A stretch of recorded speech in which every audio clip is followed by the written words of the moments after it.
протоколом, есть который... там внизу, есть обычные договора. Назад, вот, где у вас, вот они, обычные договора. Есіміңіз кім болады сіздің вообще? Ләззат. Ләззат, мен есімім Нақып Бақытжан болады. Шымкент қаласының тұрғынымын.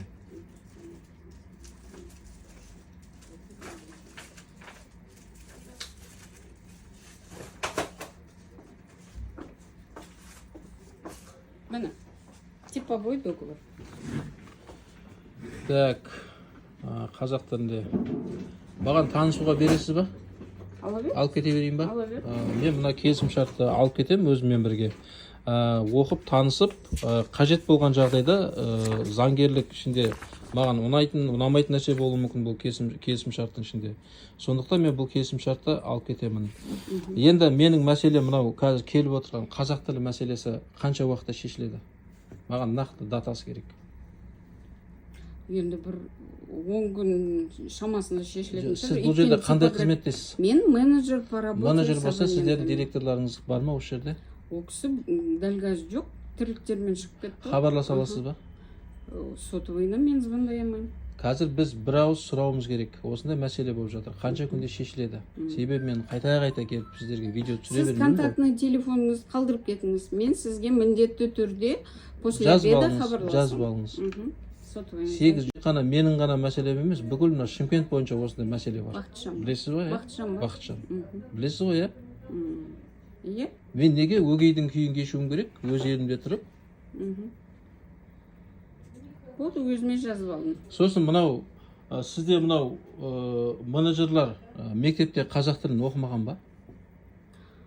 Енді Мен осы сұрақты қойдым бұл кісілерге. Сіздер қазақ тілін мектепте оқыдыңыздар ма десем, бұл жұмыс бабындағы сұрақ емес дейді.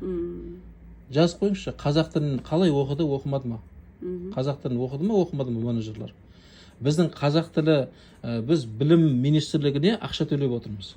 Біздің ақшамыз білім министрлігі қайда қарап отыр? Қазақ тілінен біз халықтың ақшасын алып, қазақ тілі пәнін образование білесіз ғой, білім беру. Жалпы білім беру бар, орта білім беру бар, жоғары білім беру бар.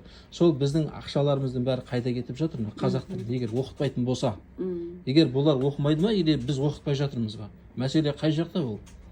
Енді әртүрлі жағдайда туындайды ғой. Енді осыны біз сұрайық ол кісілерден. Маған нақты жауабын айтыңыздар. Қазақ тілін мектепте оқыды ма, оқымады ма? Анау қашан барады, қашан ілінеді сіздің подъезге?